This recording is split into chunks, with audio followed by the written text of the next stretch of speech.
네, 안녕하세요. 반갑습니다. 저는 NH투자증권의 김규정 부장이라고 합니다. 오늘 온라인을 통해서 부동산 시장에 대해서 같이 말씀 나눠보는 시간 준비를 했는데요. 최근 서울 지역이 규제에도 불구하고 다시 아파트 가격 상승세를 보이면서 지역별로는 추격 매수를 준비하시는 분들의 움직임도 조금씩 엿보이고 가격이 더 오를까봐 불안한 심리에 좀 조바심을 내는 수요자들도 늘어나는 양상으로 보여집니다. 그래서 저희가 오늘은 서울을 중심으로 부동산 시장 현황을 좀 진단하고 이후에 시장 상황을 좀 예측해보는 시간을 마련을 했습니다. 저희가 준비한 간단한 자료를 같이 살펴보시면서 이후 서울 중심의 부동산 시장에 대해서 조금 생각해 보시는 시간 되셨으면 좋겠습니다. 예, 오늘 저희가 준비한 자료 같이 보시면서 말씀 나눌 텐데요.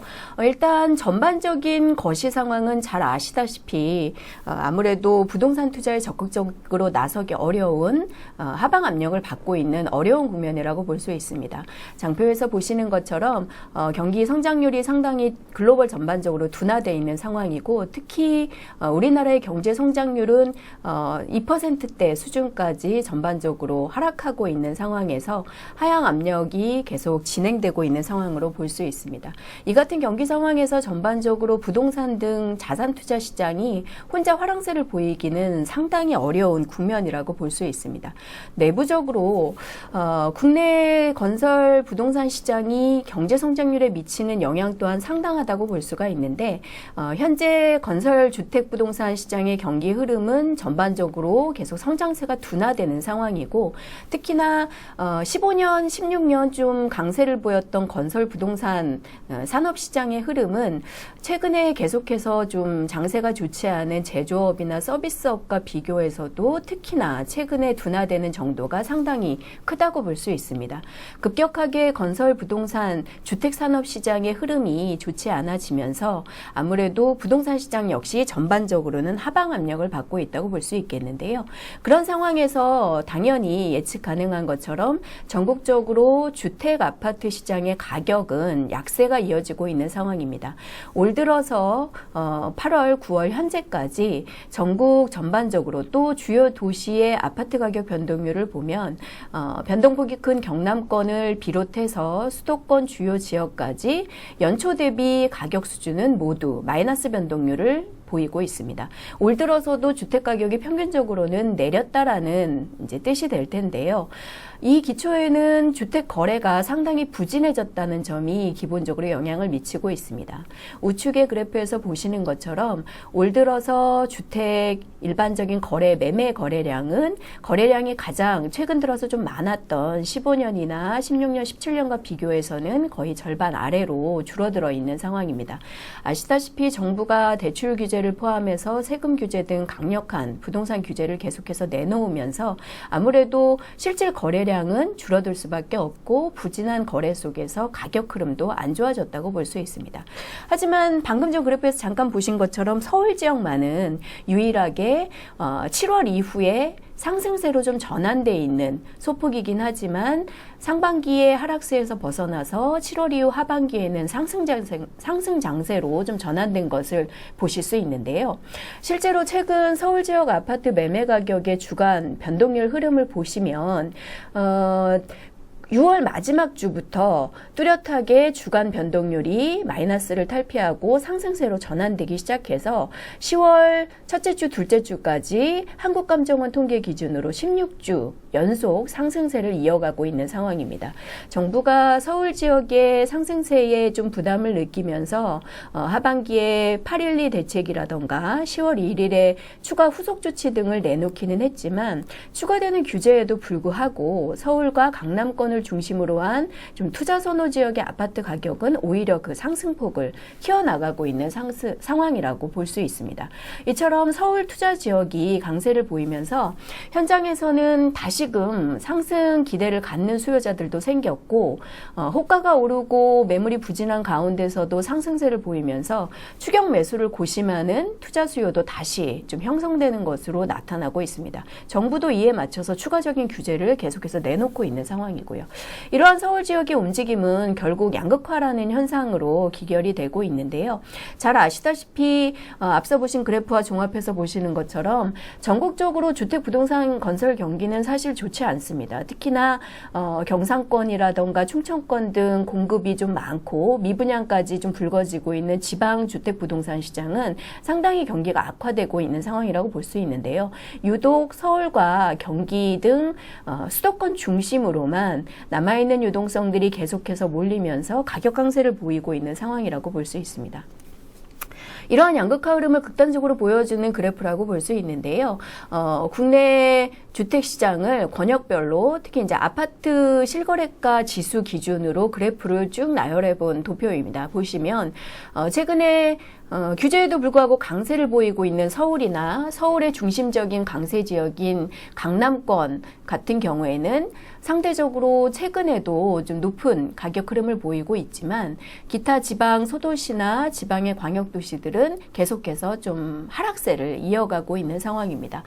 최근처럼 전반적인 경기 자체가 저성장 국면에 들어서고 추가적인 경기 침체도 우려가 높아지면서 사실상 안전자산 투자 심리, 투자 선호 현상이 굉장히 극심해지고 있는데요. 부동산에서도 예외는 아닙니다. 특히나 국내 부동산 시장에서는 서울을 중심으로 한 고급 주택 시장, 고가의 부동산들이 사실상 안전한 투자 대상으로 꼽히는 경우가 많기 때문에 그런 지역을 중심으로 최근에는 오히려 더 수요가 몰리고 비싼 주택 또 규제가 있는 지역의 수요가 더 몰리고 있는 상황으로 볼 수 있겠고 이러한 것들이 전국적인 양극화를 더 극심하게 만드는 상황이라고 볼 수 있습니다.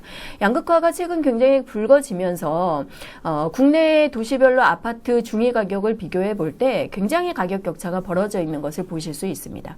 특히 최근에 가격 상승률이 높았던 서울이나 주요 지역들의 가격, 중위 가격 흐름이 굉장히 급격하게 높아지면서 약세를 보이고 있는 지역과의 중위 가격 격차는 거의 두세 배 이상 크게 벌어지고 있는 상황이고요. 최근과 같은 저금리 유동성 장세에서 양극화가 더 지속된다면 이러한 격차는 점점 더 벌어질 것으로 예측이 되고 있는 상황입니다. 지역별 양극화뿐만 아니라 서울 내부에서도 아파트 가격의 이제 수준이 굉장히 좀 벌어지고 있는 상황으로 보실 수 있는데요. 그래프에서 간단히 보시는 것처럼 강남, 서초, 송파 같은 강남권의 주요 지역들의 평균 단위당 아파트 가격이 그렇지 못한 강북권이라던가 외곽 지역과는 거의 두 배 가까이, 2배 이상 높은 가격 수준을 형성하고 있고 전국적인 양극화 흐름과 마찬가지로 서울 내부에서도 이러한 가격 격차는 점차 극단적으로 벌어지고 있는 상황입니다.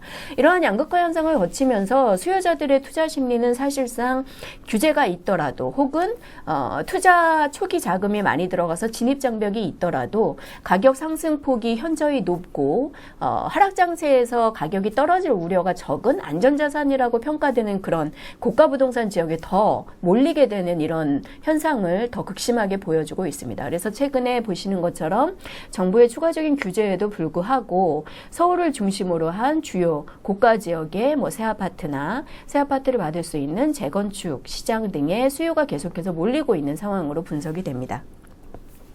이러한 양극화를 거치면서 사실 투자하시는 분들의 이후 전략에도 상당히 영향을 미치고 있는데요. 실제 부동산 시장에 좀 굵직하게 영향을 미칠 수 있는 요소라던가 변수들을 살펴보면 전반적인 거시경제의 흐름 또 직접적으로 영향을 단기간 미치게 되는 정부의 부동산 정책이나 규제 요소들 같은 것들이 시장의 거래 부진이나 가격 하락을 유도하는 하방 압력을 줄 수 있는 변수들이 되겠고요. 반대로 최근의 혼란스러운 장세에서 보시는 것처럼 그러한 흐름 속에서도 각 지역별로 가격 상승 흐름을 나타나게 할 수 있는 개발 호재라던가 혹은 최근 같은 불안 장세에서도 부동산 투자 심리를 자극하게 되는 저금리 유동성 장세 같은 것들이 상승 압력으로 동시에 혼란스럽게 작용을 하고 있는 상황으로 보실 수 있습니다. 현재 경기 지역 경제의 부진이라던가 실질적인 거래의 감소, 또 가격 하락 규제 같은 것들은 사실상 지역별로 상관지수를 분석해 보면 최근에 경기가 좋지 않은 지방 쪽에 더 상당한 영향을 미치고 있습니다. 그래서 지역 산업 구조가 좋지 않고 인구가 줄면서 주택이나 부동산을 투자할 수 있는 수요가 줄어들고 있는 지방 같은 경우에는 오히려 정부의 여러 가지 대출 규제라던가 세금 규제 같은 것들이 직접 가해지지는 않더라도 오히려 더 심리적으로 압박을 하고 있는 상황이고 경기 침체의 우려 속에서 계속해서 좀 하방 압력을 받고 있는 상황이라고 볼 수 있습니다. 반대로 앞서 양극화 상황에서 보신 것처럼 서울이나 경기, 인천 등 수도권 주요 지역을 중심으로는 여전히 좀 시장에 풍부하게 회전되고 있는 유동성 효과가 여전히 좀 이어지고 있는 상황이고 또 예상외로 이어지고 있는 경기 부진에 따라 나타나고 있는 저금리 상황들도 부동산 투자 심리를 좀 부추기고 있는 상황입니다. 특히나 서울 같은 경우에는 최근에 여러 가지 교통망 개발 호재라던가 지역별 정비사업 등 또 재건축 같은 것들이 희소성을 보이면서 개발 사업에 따른 투자 심리도 자극을 받고 있는 상황입니다. 앞서 말씀 나눈 양극화와 맞물려서 여러 가지 하방 압력과 상승 압력이 혼재되어 있는 굉장히 혼란스러운 장세이지만 각 지역 특성에 따라서 오히려 지방 쪽은 하방 압력을 더 크게 받게 되면서 앞으로 추가적인 하락이나 바닥을 확인하는 구간까지는 좀 더 시간이 걸릴 것으로 예상이 되고 있고요. 반대로 서울 수도권 지역은 규제가 굉장히 많고 가격 진입 장벽도 높은 상황이지만 계속되는 저금리 유동성 장세 효과가 지속된다면 또한 한 근래 10년 정도 앞을 보고 진행되는 대규모 개발 사업들의 효과에 따라서 오히려 장기 투자에 나서는 투자자들이 계속 시장을 기웃거릴 것으로 예상이 되고 있습니다.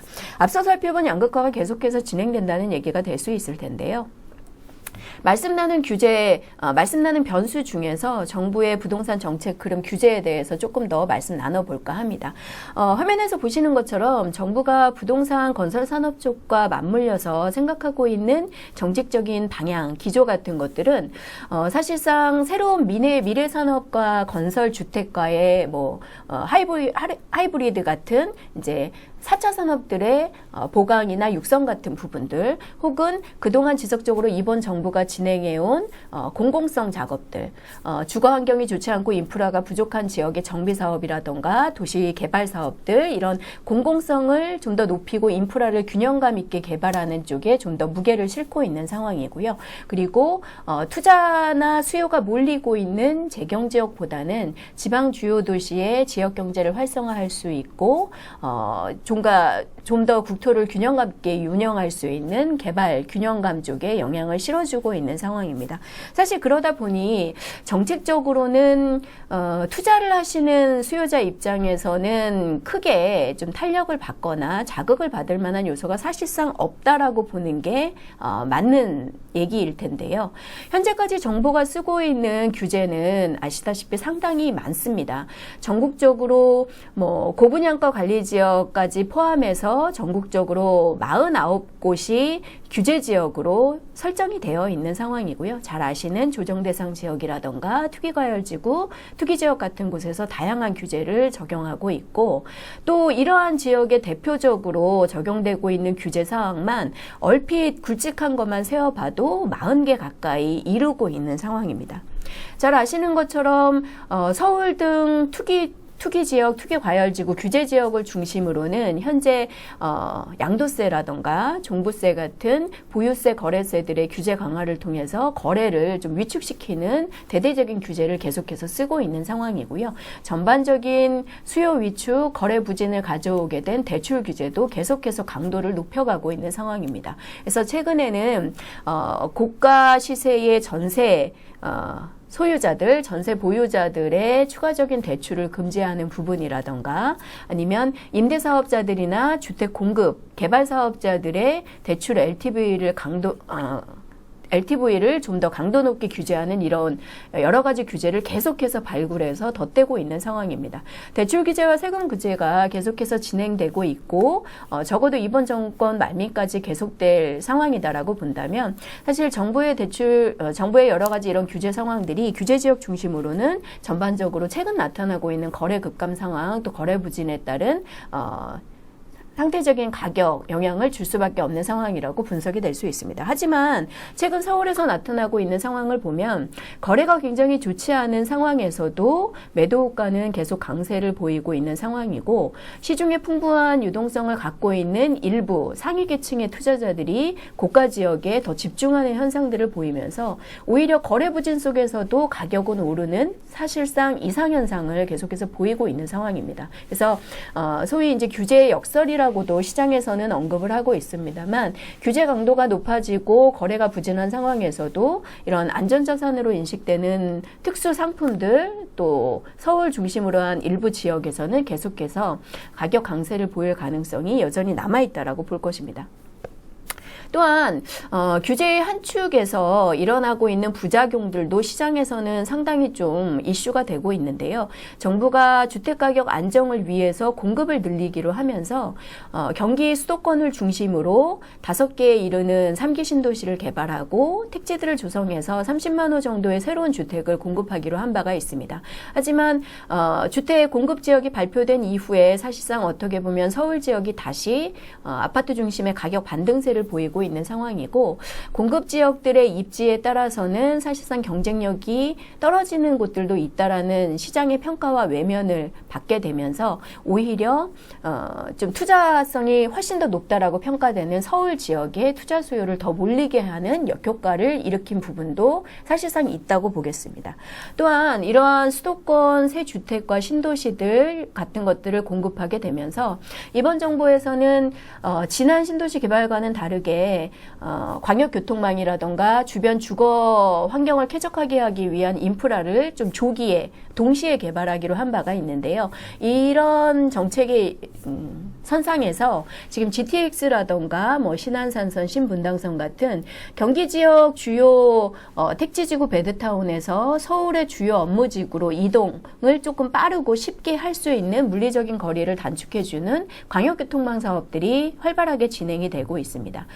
잘 알고 계시는 GTX 같은 경우에는 지금 가장 빠르게 진행되고 있는 A 노선이 현재 전체 착공을 진행 중에 있고요. 계획대로 별다른 변수 없이 진행이 된다면 원래 예정 목표였던 23년보다 완공 기간이 그렇게 지연되지는 않을 것으로 예상이 됩니다. 또 과천이나 수원 과천 등을 거쳐서 경기 북부의 의정부 양주까지 이르게 되는 C노선의 경우에도 이미 예타를 통과하고 세부 사업 계획을 짜고 있는 상황이고 가장 최근에는 인천에서 경기 동북부로 이르게 되는 GTX B노선도 예타를 통과한 상황입니다. 그래서 주요 지역에 새로운 역세권 지역이나 주변에 새 아파트 중심으로 가격 상승 영향이 이미 나타난 바가 있고요.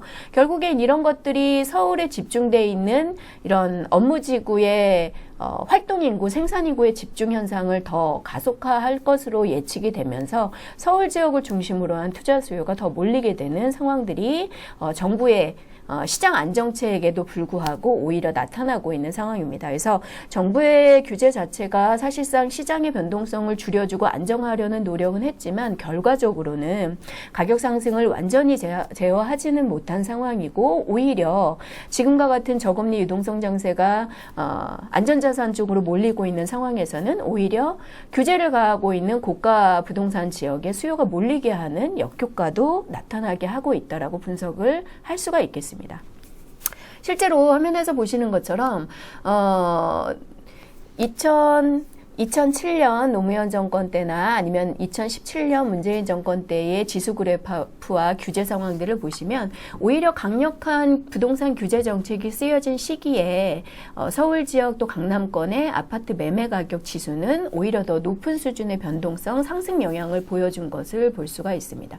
물론 정부의 규제 자체가 이 시기에 더 극심하게 나타날 수도 있었던 시장의 상승 흐름이나 투기성 흐름을 억제하는 효과가 당연히 있었겠지만 결과적으로 후행적으로 쓰이는 정부의 규제가 시장의 상승 흐름을 완전히 바꾸는 데는 실패했다라고 볼 수도 있는 부분입니다. 그래서 앞으로도 정부가 계속해서 현재 내놓은 규제 카드를 지속할 것으로 예상이 되고 현재 언급된 것처럼 재건축 가능 연한의 40년으로 다시 재연장이라던가 임대 사업을 하고 있는 다주택 보유자들의 전세 신고제나 계약갱신 청구권 같은 임대 소득에 영향을 영향을 미칠 수 있는 규제를 가한다던가 대출 규제를 더 강도 높게 한다던가 이런 규제를 더 쓸 수도 있겠고요. 최근에 하고 있는 것처럼 현장 단속이라던가 자금 출처 조사 같은 것들을 고가 지역에서 집중적으로 진행하면서 수요자들을 압박할 수도 있을 것으로 예상은 됩니다만 이러한 규제에도 불구하고 근본적인 투자 심리를 억제할 수 있는 시장의 흐름 변화가 나타나기 전까지는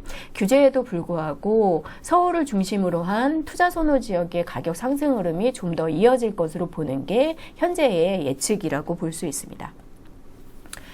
이러한 상황에서 그럼 수요자들은 좀 어떻게 움직여야 될지 현재 고민이 굉장히 많으실 텐데요. 실제로 서울 수도권 지역은 최근에 양도세 규제 등에 따라서 매물은 그렇게 많이 찾아보기 어려운 상황이지만 유동성 장세의 대기 수요가 움직이면서 호가는 굉장히 강세를 보이고 있고 올 들어서 줄어들기 시작한 하락률 자체가 하반기부터는 상승세로 완전히 전환돼서 추가적인 규제에도 불구하고 계속해서 상승 흐름을 이어가고 있는 상황이라고 볼 수 있습니다. 그래서 이러한 흐름들은 앞서도 살펴보신 여러 가지 시장의 계속 상승 흐름이나 투자 심리를 부추기는 유동성 흐름이나 아니면 개발 호재 같은 것들이 더 크게 작동을 하면서 상대적으로 좀 이런 지역들의 가격 강세가 전반적인 부동산 건설 경기 부진 속에서도 나타나는 양극화가 지속될 가능성은 상당히 높다고 볼 수 있겠고요. 반대로 지방시장 같은 경우에는 앞서도 보신 것처럼 각 지역의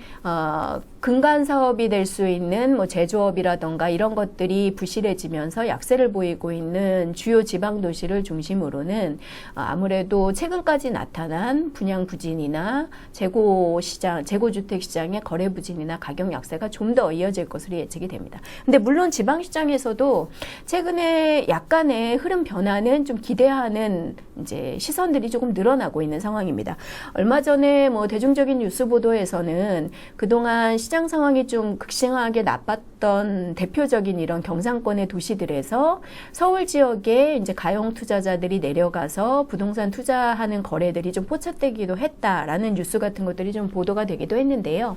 실제로 제가 최근에 이제 창원시에 세미나 겸 한번 내려가 봤더니 지난해 말이나 올해 연초보다는 확실히 추가적인 부동산 투자, 주택, 새 아파트 주택 투자나 아니면 교체 흐름을 좀 검토하는 수요자들의 조금 활발해진 흐름 같은 것들이 현장에서는 조금씩 엿보이는 것으로 체크가 됐습니다. 아무래도 최근에 계속해서 가격이 많이 떨어졌기 때문에 어느 정도 바닥에 접근하고 있는 것이 아닌가라는 생각에서 좀 교체할 주택이나 투자할 주택을 바닥권에서 매입해야겠다라는 생각을 가지신 전략 흐름 때문에 움직이시는 경우들도 있었고요. 혹은 서울 지역을 중심으로 규제에도 불구하고 계속 가격 강세를 보이다 보니까 지방 도시들에서도 대표적인 랜드마크 주거지역, 가장 인기가 많은 아파트 단지들 혹은 상승 여력이 좀 기대되는 새로운 신도시 개발 지역의 새 아파트 중심으로는 좀 장기 투자를 생각하시는 흐름들이 지방 도시에서도 좀 나타나는 게 아닌가라는 생각을 제가 좀 가지게 됐습니다. 실제로 계속해서 가격이 떨어지고는 있고 바닥권 확인까지는 좀 시간이 걸리겠지만 최근 지표상으로 조금 상승세가 둔화되거나 조금 조정 양상을 보이기도 했던 울산 동구 쪽이라던가 창원시라던가 부산이라던가 뭐 이런 지역들은 당분간 하락이 좀 지속되긴 하겠지만 낙폭은 좀 줄어들고 점점 바닥을 확인해가는 구간이 나타날 수도 있겠다는 생각을 좀 해봤습니다. 그래서 이런 흐름들이 전국적으로 저금리 유동성 장세 안에서는 조금 나타나는 게 아닌가라는 생각을 해보게 되었고요. 그런 흐름 안에서 투자하시는 분들의 전략들도 조금 정비가 돼야 될 것으로 예상이 됩니다. 일단 서울 지역 같은 경우에는 아무래도 앞서 보신 것처럼 하반기의 주요 재건축 새 아파트 가격들이 다시 상승 장세를 보이다 보니까 주요 개발 지역 또 교통 호재 지역을 중심으로 장기 투자 수요가 계속해서 움직이고 있습니다. 그래서 삼성역을 중심으로 한 강남 영동권 개발 호재라던가 서울역이나 용산을 중심으로 한 도심 이제 복합 환승센터라던가 복합 업무지구 같은 대형 상권 개발이나 주거지 개발이 예상되는 지역들의 장기적인 토지형 부동산 투자나 주변 분양하는 새 아파트 투자 뭐 이런 것들이 계속해서 좀 지속적인 관심 대상으로 꼽히고 있고요. 그런 도심과 부도심들을 연결하는 주요한 정부와 지자체의 이런 교통망 개발 사업들의 수요가 계속해서 몰리고 있는 상황이라고 볼 수 있습니다. 이러한 상황에는 제 개인적인 판단에서 봤을 때 사실 이러한 굵직한 개발 호재들이 근래 한 10년 정도 앞으로 내다봤을 때 좀 주요하게 진행이 될 것이고, 그러한 SOC 투자나 인프라 개발에 따른 지가 상승이 다시금 부동산 투자 수익성을 좀 담보해낼 수 있다라는 기대감이 작용하고 있는 게 아닌가라고 생각을 합니다. 물론 지금 전반적으로 부동산 시장에는 경제 성장률 둔화나 글로벌 경기 침체에 대한 우려 같은 것들이 계속해서 크게 작동을 하고 있기는 하지만 여전히 유동성 장세가 이어지고 있는 동안에는 투자 대상을 좀 선별해서 부동산 자산 운영을 해야 되는 수요자들이 있게 마련이고, 그런 수요자들의 입장에서는 가장 확실하고 안전해 보이는 좀 하방 경직성이 높은 주거 지역, 사실상 국내에서는 서울을 중심으로 한 대표적인 아파트 지구가 될 것입니다. 그런 지역에 상품성이 좋은 새 아파트나 아니면 개발 호재 영향을 받을 수 있는 곳들에 집중되고 있는 상황이고, 현재 진행되고 있는 이런 대규모 상업지 개발이나 교통망 사업들이 한 10년 정도 이어지고 나서는 어느 정도 도시가 개발 완성 단계에 점차 근접해 가게 되면서 대형 개발이 줄어들 수 있다라는 생각들을 하고 있는 것으로 판단이 됩니다. 그래서 오히려 이제 인구 감소라던가 성장률의 추가적인 둔화 같은 좀 암울한 전망이 예상되는 미래 시장을 부동산 시장에서 예측을 할 때 투자자들이 오히려 마지막 투자 가능 시기를 앞으로 한 10년 정도를 잡고 움직이고 있는 게 아닌가라는 생각도 최근에는 개인적으로 좀 해보고 있습니다. 그런 상황에서 보니 서울 수도권 같은 경우에는 특히나 당분간 저금리 유동성 장세가 흔들리기 전까지는 이러한 개발 호재 지역을 중심으로 한 장기 투자 수요가 계속해서 남아있을 것으로 예상이 되고, 실제로 지방시장에서도 투자성, 상품성이 좋은 서울 지역으로 유동성 흐름이 계속 이어지고 있는 상황으로 분석이 되고 있습니다. 그래서 이런 개발지역 혹은 주택지 중에서는 한강변을 중심으로 많이 남아있지 않은 정비사업 지역에 계속적인 투자가 이루어질 것으로 예상이 되고 있습니다. 경기 지역에서는 앞서도 잠깐 보신 것처럼 신도시와 택지지구 조성을 통한 30만 호 공급이 진행이 되면서 광역교통망 사업이 활발하게 지금 진행이 되고 있고, 또 계속적인 진행을 앞두고 있는 곳들이 있는데요. GTX만 하더라도 세계 노선의 대략적인 완공 시점이 26년, 27년 정도로 현재 계속 조금씩 지연이 되고 있는 상황이기는 합니다만, 앞으로 한 10년 내에 이런 주요 사업들이 대부분 활발한 진행 또 완공 과정을 거치게 될 것으로 예상이 되면서 그런 것들에 영향을 받아서 지가 상승이나 수익 개선을 할 수 있는 부동산들의 수요가 몰릴 것으로 예상이 되고 있는 상황입니다. 그런 관점에서 서울 지역 같은 경우에는 정부의 강력한 규제에도 불구하고 계속해서 그래도 가장 투자할 만한 요소가 많은 확실한 투자 지역으로 꼽히고 있다라는 이제 분석이 가능한데요. 그런 관점에서 서울에서 새 아파트를 확보할 수 있는 가장 확실한 방법 중에 하나인 재건축 지분 투자는 계속해서 투자 수요자들에게 상당한 설득력을 얻고 있는 상황입니다. 그래서 이미 최근에 실제 거래 단위당 가격이 1억 원대에 이제 좀 도달하는 사례들이 이제 막 나오기 시작한 서초를 포함해서 강남권의 대표적인 재건축 아파트 지구들은 계속해서 높은 가격에도 불구하고 10년 이상의 장기 투자를 하려는 좀 고소득 계층이나 수요자들을 대상으로 관심을 받고 있는 상황이고요. 그 외에 사실상 강남권은 이미 가격 상승폭이 너무 높다 보니 진입할 수 있는 수요 계층이 좀 제한될 수밖에 없는 상황이어서 본인들의 자산 내에서 접근 가능한 기타 정비사업 지역을 찾는 수요자들의 흐름이 나타나고 있습니다. 그래서 상대적으로 강남권 안에서는 가격대가 좀 저렴한 강동 지역의 재건축 대상이라던가 여의도 배후 주거지역에 속하는 목동의 재건축 지역 같은 경우 물론 한 10년 정도를 내다보는 장기 투자의 리스크는 있습니다만 계속해서 좀 관심을 모으고 있는 상황이고요. 강남권 이후에 혹은 서울 도심에서 최근에 가장 이슈가 됐었던 마포의 정비사업지 이후를 추진해 나갈 대표적인 개발지역이 어디냐에 주목을 하고 있는 수요자들이 늘어나고 있는데요. 서울은 지형상 한강을 중심으로 한 대형 아파트 지구들이 가장 입지적으로는 관심도가 높기 때문에 남아있는 아파트 재건축 대상 지역이나 재개발 등 정비 사업이 진행될 지역들이 관심을 끌고 있습니다. 사실상 서울에서도 최근에 재개발 구역들의 일몰 같은 것들이 많이 진행이 되면서 남아있는 개발이 좀 정해져 있는 정비 사업 대상지가 그렇게 많지는 않습니다. 그렇다 보니 남아있는 재건축 재개발 구역들의 희소 가치가 오히려 장기 투자자들한테는 좀 더 높게 평가가 되고 있고 그런 지역들이 최근에 주목을 받고 있는데요. 대표적으로는 최근에 굉장히 가격 급등세를 보였던 강남권과 마포구 이후에 대체할 투자 지역으로 한 4-5곳 정도가 꼽히고 있는 상황입니다. 그래서 지금 한남뉴타운을 중심으로 해서 고급주택 분양과 개발이 조금 본격화되기 시작한 용산의 한남동이나 그거보다 순서는 조금 뒤처지겠지만 이촌지구 등의 장기 투자도 조명을 받고 있는 상황이고요. 그 지역과 연접해 있는 성동구 성수동의 전략정비 개발 구역이나 혹은 그 우측의 광진구의 자양정비구역이라던가 이렇게 좀 한강변에 맞닿아 있으면서 정비사업지로서 아직 남아있는 개발 기대감이 높은 지역들의 수요가 계속해서 장기 투자 목적으로 접근을 하고 있는 상황이고요.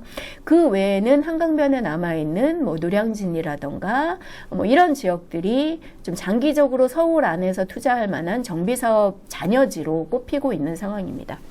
그래서 사실 정부의 다주택 규제가 많은 시점에서 추가적으로 좀 무리한 주거용 부동산 자산의 확장이나 무리한 대출을 이용한 마땅한 투자 검토 없는 매입이나 이런 것들은 상당히 위험할 수 있는 게 현실이기는 하지만 확실한 개발 호재가 예상되는 지역에 좀 장기 투자를 고려한 투자라면 여전히 서울 지역에서 부동산 쪽으로 좀 접근해 볼 수 있는 가능성이 개인적으로 볼 때는 조금 남아있다라는 판단이고요.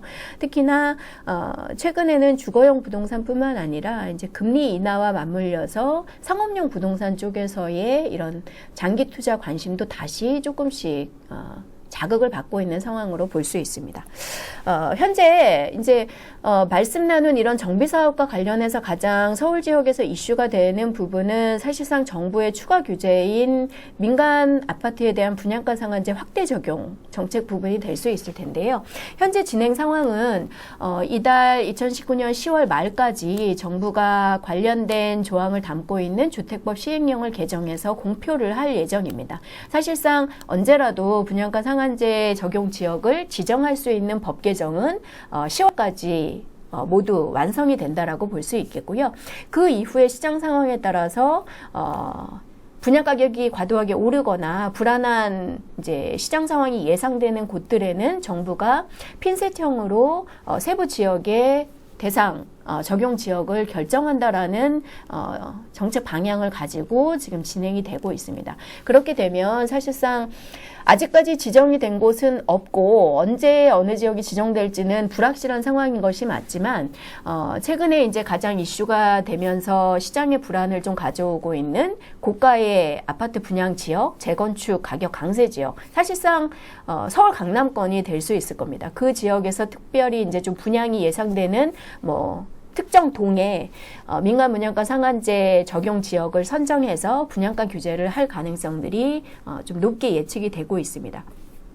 그럴 경우에는 사실상 해당 지역의 재건축을 진행하고 있는 곳들 또 분양하고 있는 곳들은 공급사업자나 조합원 혹은 이제 참여자들이 예상했던 높은 분양가를 책정하지 못하게 되면서 사업상의 타격을 받게 될 가능성이 많습니다. 사실 불가피한 건데요. 그런 영향을 받게 되는 것이 불가피한 건데 그 와중에서 이번 10월 1일 후속조치 발표 때 정부가 이미 관리처분 인가를 통과한 허가를 득한 재건축 조합 사업장에 대해서는 민간 분양가 상한제의 적용을 6개월 유예한다라는 발표를 했기 때문에 사실상 그런 해당 지역이나 혹은 그 유예기간 6개월 안에 관리처분 인가를 신청하고 빠르게 분양까지 갈 수 있는 사업장에 대해서는 민간 분양가 상한제 적용을 받지 않게 될 수도 있습니다. 그래서 민간 분양가 상한제를 피해갈 수 있을 것으로 좀 기대를 모으고 있는 지금 관리처분 인가를 이미 받았거나 마무리 분양 분양을 좀 서두를 수 있는 곳들에 대해서는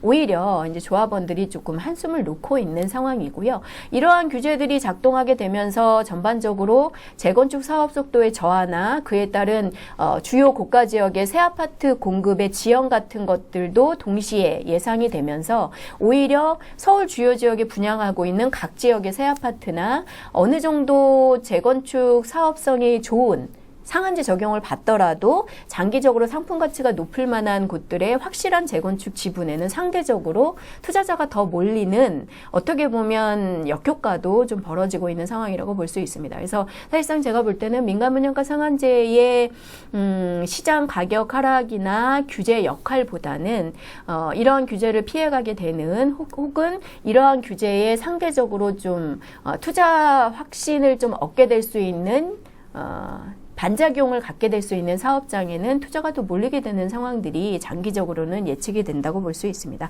앞서 말씀드린 단편적인 정부의 규제보다는 전체적인 시장의 유동성이나 금리 상황 또 이런 투자 심리를 보고 서울 주택부동산 시장을 예측해야 될 것 같다라는 말씀과 어떻게 보면 일맥상통하는 부분이라고 볼 수 있겠는데요. 그러한 흐름들이 앞으로 나타날 것이라고 예측이 됩니다.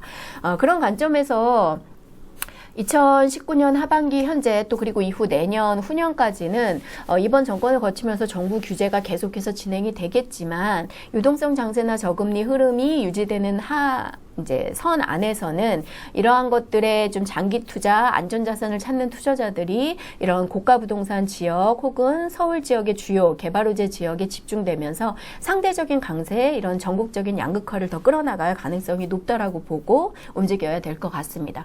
이런 상황에서 상품별로는 최근까지 부동산 투자자들의 주목을 받았던 상품들이 여전히 좀 상품적인 인지도와 상품 가치를 끌어낼 것으로 예측이 되는데요.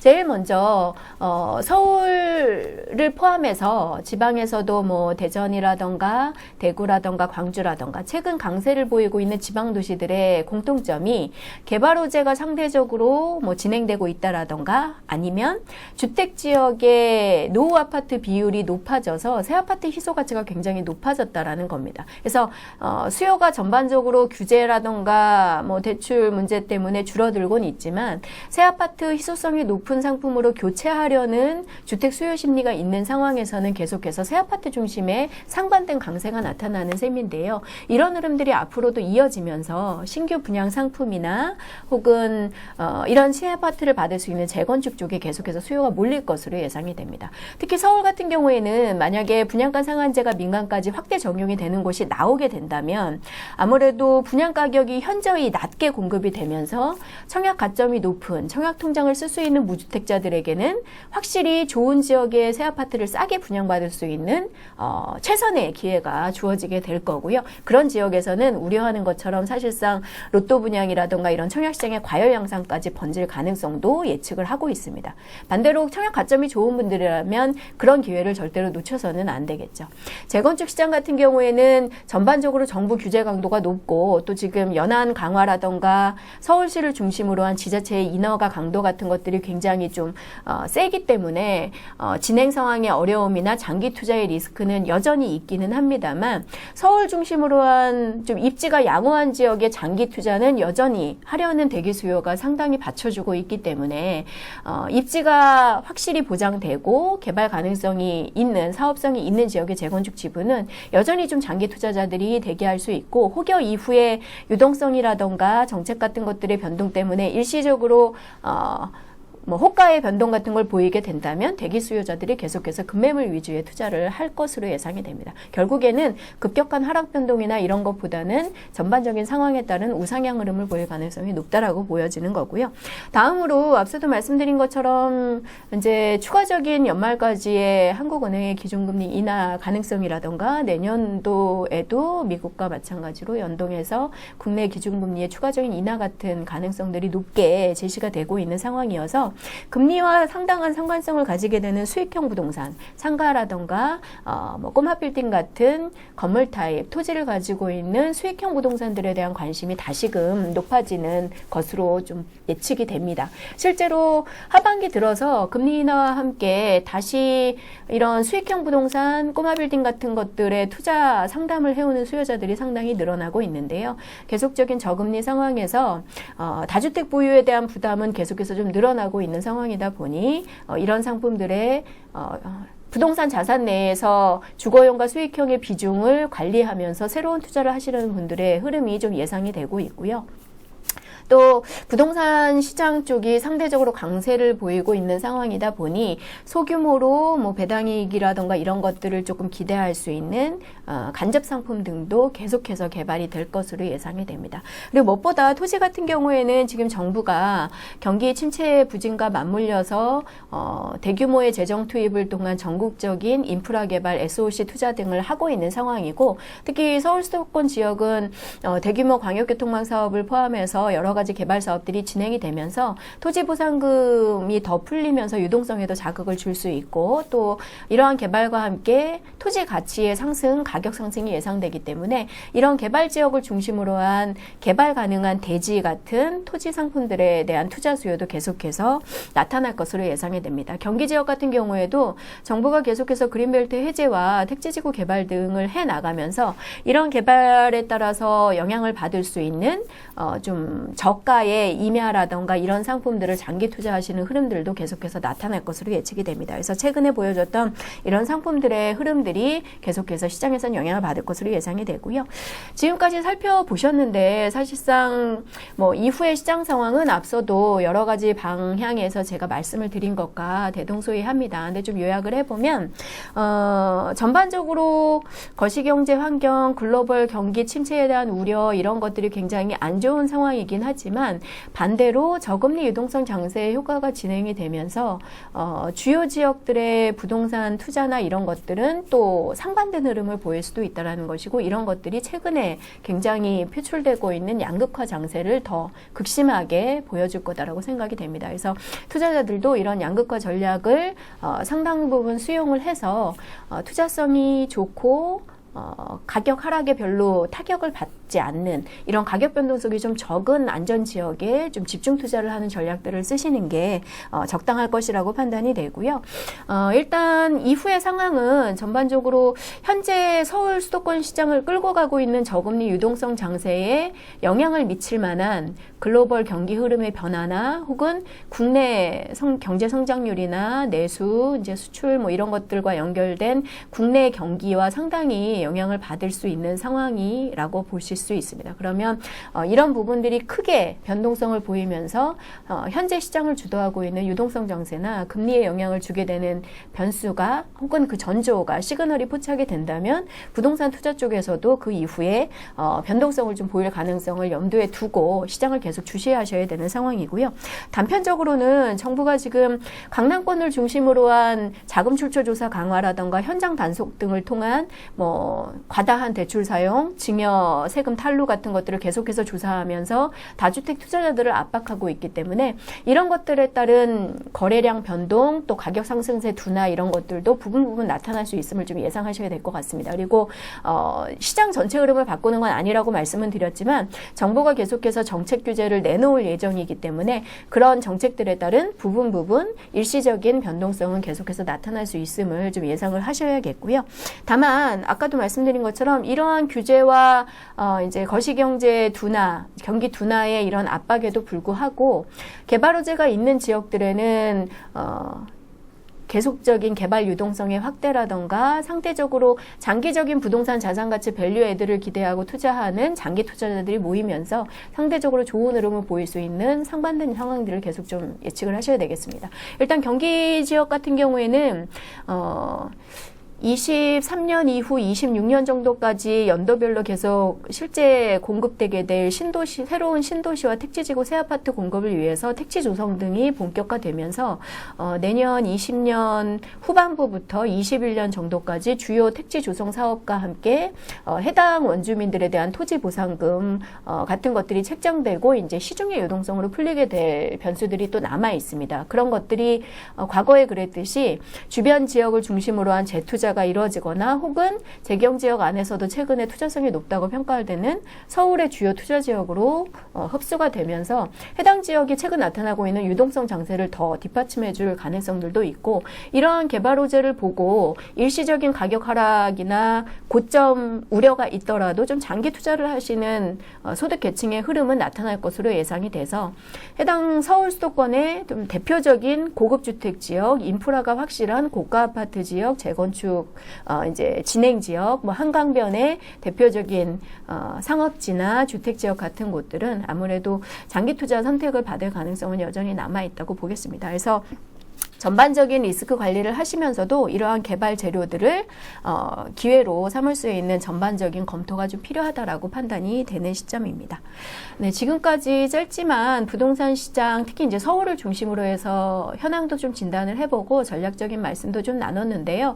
사실 최근에 가격 흐름이 좋다 보니 저의 전망도 리스크 부분보다는 투자 가능한 기회 쪽으로 좀 더 포커싱을 해서 말씀을 좀 많이 드리기는 했습니다. 그래서 그런 것들을 참고로 투자 계획이나 더 투자해야 될 가용자산이 있는 분들이라면 운영을 해보시면 좋지 않을까 싶고요. 반대로 제가 좀 투자 가능한 기회들을 말씀을 드리긴 했지만 이런 좀 여유자금이 부족하거나 이미 정부 정책의 타격을 좀 많이 받아서 수익성 저하 영향을 받고 있는 자산 운영을 이미 이제 구조상 하고 계신 분들이라면 이런 기회가 있더라도 너무 무리한 부동산 자산의 확대나 투자를 하는 것은 상당히 위험한 부분일 수도 있습니다. 왜냐하면 정부의 규제가 지금 상당히 까다롭고 이러한 세금에 대한 계속적인 부담이나 이런 것들이 앞으로도 크게 줄어들 가능성은 많지 않기 때문인데요. 특히나 이제 올해 연말이면 잘 아시다시피 다주택자들이 최근 경계하고 있는 계속해서 오르고 있는 주택 공시가격의 영향, 그리고 높아진 부동산 이제 규제들의 영향으로 늘어날 보유세 부담 같은 것들이 처음으로 부과되는 시점이 도래하게 됩니다. 그래서 이런 것들로 당장 뭐 부동산 가격이 폭락하거나 이러지는 않겠지만 그런 영향을 많이 받는 자산을 갖고 계신 분들의 입장에서는 계속해서 세금 부담이 늘고 수익의 영향을 받고 전체적인 자산 운용에 어려움을 겪으실 수도 있기 때문에 무작정 이러한 기회들에 편승해서 무리한 투자를 하시기보다는 본인의 자산을 먼저 잘 확인하고 추가적인 좀 기회를 이용한 투자가 가능하신 분인지, 아니면 기존의 자산들을 정부의 규제라던가 이런 것과 비교해서 조금 정리를 해 나가셔야 되는지 판단을 하고 대응을 하셨으면 하는 바람입니다. 네, 그럼 지금까지 뭐 두서 없지만 시장 현황을 좀 진단하고 말씀들 전략들 드렸고요. 오늘 시간이 여러분들께도 좀 적지만 도움이 되는 시간이었기를 바라겠습니다. 감사합니다.